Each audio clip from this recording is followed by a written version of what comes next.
What's going on, guys? Seth and Chevy here. We just watched episode 19 of season 1 of Delicious in Dungeon. We're going to be going full spoilers ahead, so hopefully you've watched this episode, and we'll do a real quick recap. I'm going to try to get through this. A lot of weird things happen in this episode. Help me out here if I miss anything, but we don't got to go into every detail. But basically, that Asabi cat girl has Marcel captive, and we find out that she's trying to get a spell or curse lifted from Marcel too, and she's looking for that to happen.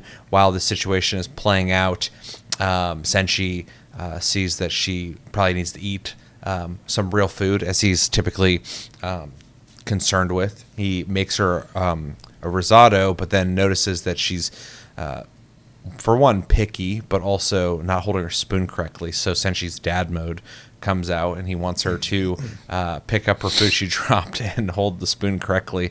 All the while this is happening, whatever that entity is, some kind of Oni thing. Yeah, I don't know what that was. Seemed to be made out of paper. I don't know enough about Japanese. Sure. Came out of her while this was happening. Yeah, it was the curse on the neck, I think. And there was some kind of him trying to make sure she uses the spoon correctly, all the while them combating the thing at the exact same time. They end up defeating it, which was really weird to watch. And then, Senshi gets her to hold the spoon correctly, which is really weird. We find out that Asabi is actually, I think it is Izutsumi, and they're a Beastman hybrid, similar to Fallon, half cat, half person, and they're hoping that they can go with our crew of people down to basically lift this curse off of her, as she assumes they're going to do with Fallon. Marcel breaks the news to her, letting her know that she's not going to be able to do that. Once they're combined, they're one entity. They can't be separated. But was talking about the Mad Mage? Yeah. Might be able to do something or know something, teach them something. Yeah. When it came to that. Yeah, because their knowledge of souls is really bad. Yeah. And otherwise, what is this person going to do? They got to go with them anyway, because they're not going to have a good time leaving the dungeon. All that happens, and then the episode takes a huge turn in another direction when Marcel starts seeming tired. They have... Am I skipping something between then and there? Okay. They have her take a nap. She takes a nap real fast, but then they find out that she is being... I don't know how to put it, but she's being affected by a nightmare. Yeah. And Laios, having seen Fallon do this with Shiro before, basically does an Inception thing. It goes into her dream. It goes through this whole thing of her running from this monster and always running faster than the people. They get taken by the monster. And he finds out through this whole dream sequence that's really trippy at first that she's not afraid of dying. She's afraid of other people dying before her. And there's a whole sequence of him getting poisoned, and then he's aging really quickly.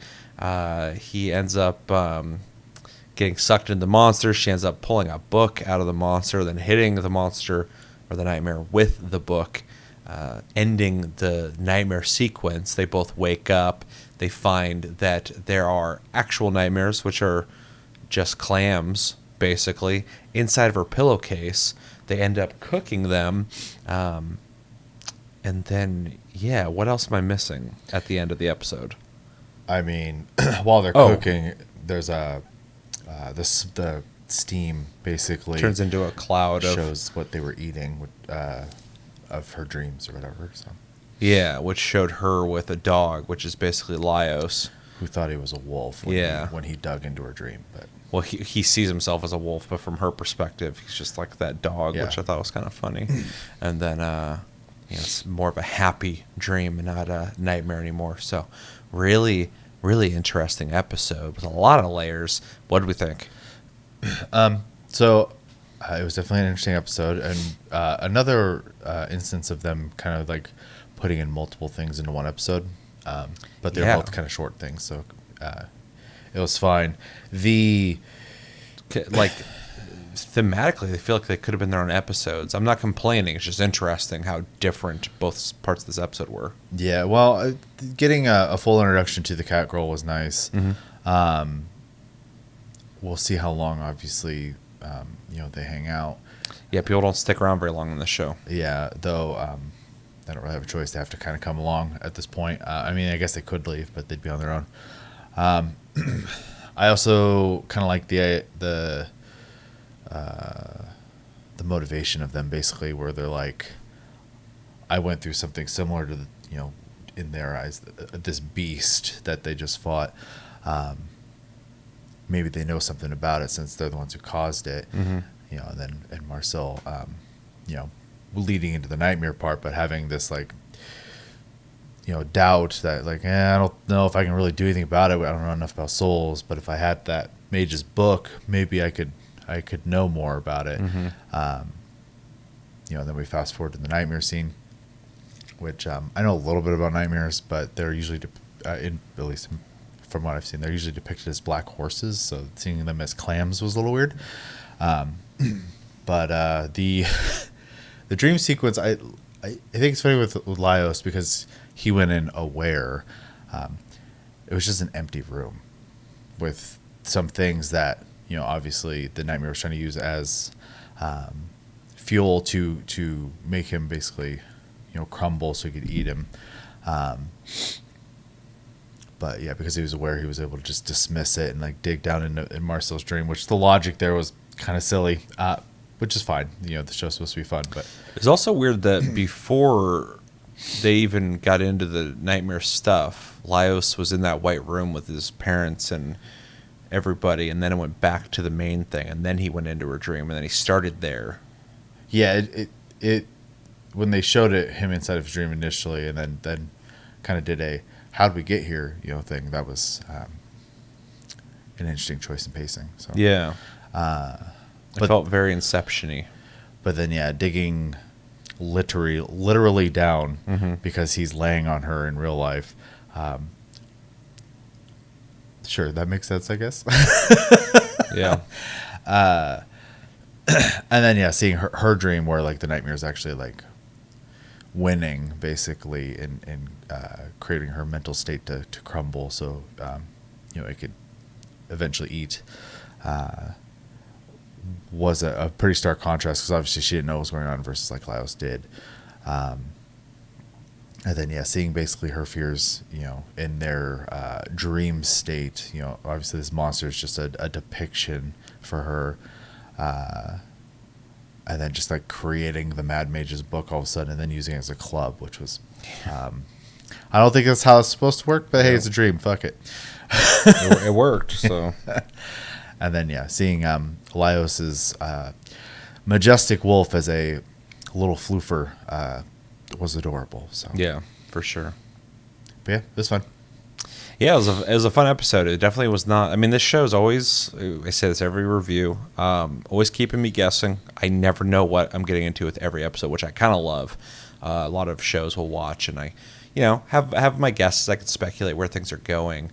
Whether I'm right or wrong is one thing, but this show I don't even try to guess because it's so random, while also keeping the momentum of the story. That I just always enjoy finding out what we're getting this week when it comes to the show. And this episode definitely I did not expect. The way it started out, made sense from the last episode, and it's kind of cool to see why Izutsume even had interest in them. I was trying to figure out what they wanted, basically. I know they got left behind, but what were they coming at them so aggressively for? It kind of makes sense now that she wanted her magic curses lifted, basically, and then also that curiosity of if they could even help her in the first place, because she saw and knows now what they did with Fallon. So it's kind of interesting, even though they can't offer much. If she sticks around for a couple episodes at the very least, that'll be cool, because she seems like she'll be a interesting addition to the team. Definitely personality-wise adds a different flair too, because she's definitely different than the rest of them. I also liked that since she was in dad mode, being really intense, trying to make her hold the spoon correctly. the whole fight sequence with that Oni thing was really interesting. That it was just kind of there and had the knife, and Senshi even knew what kind of knife it was, and that it was not going to be good for like stabbing. It's good for like cutting or whatever. So like when she stabs the shield or whatever, it just like It's broke. kind of in tandem with the lesson of like how to use tools. Yep, exactly. Yeah, it's just ridiculous. It was so ridiculous. I loved it. It was like, is this really happening all at once like this? That was a lot of fun. And yeah, the dream sequence was really interesting. At first, I was like, I don't know what the hell's going on. But as it continued, it started making a little more sense, which I liked. They obviously, in the beginning, were trying to be, that's what I'm looking for. Not confusing, but disorienting. Trying to be disorienting on purpose in the beginning, just to make it feel like a dream, the randomness of a dream. But as a narrative actually started playing out, and it was more about Marcille and understanding her more so through this dream, just added another layer to her character and Laios, that he even, goes out of his way to try and boost people and help them, stuff like that, which I thought was a really good addition to their characters. Even if it wasn't a dream, the intention was still, his and the background of, if it is true, I'm sure it is, of Marcille, because his dream was actually of his parents' stuff too. Her talking about Papa and Pee-Pee, which I think Pee-Pee was a bird. A bird. Yeah. I thought that was a lot of fun. The monster design was creepy. Oh, yeah. They did a good job on making something that was actually kind of scary, because I was like, that thing, I don't even know how the hell you would tackle that thing. A book. You hit it with a book, I guess. So Big bonk. Yep. Worked out. And then, yeah, the end of the episode, after a really crazy, disorienting episode that it was, just kind of a happy ending, I thought was fitting and nice and definitely adorable, the way they did that. And I also think it's funny that Marcel remembers the dream as a fun dream. yeah. Which was interesting, because obviously it wasn't a fun dream. But, Yeah. Sometimes I'm sure everyone has experienced this to some degree, but you wake up and have like weird like memories of your dream, but not quite a good memory of your dream.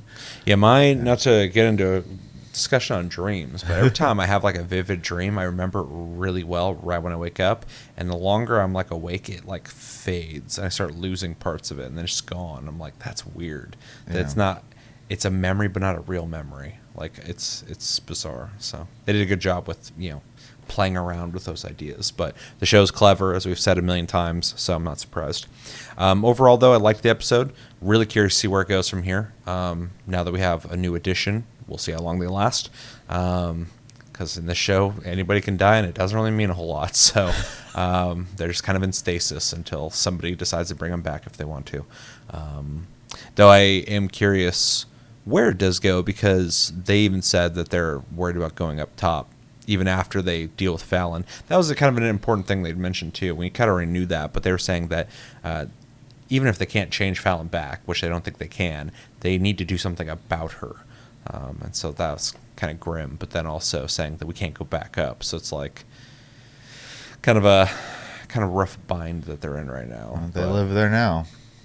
It seems like it, but I mean, if they defeat the Mad Mage and take over the dungeon, they said that, whoever does that will rule the land. So Yeah. maybe Laios will become king.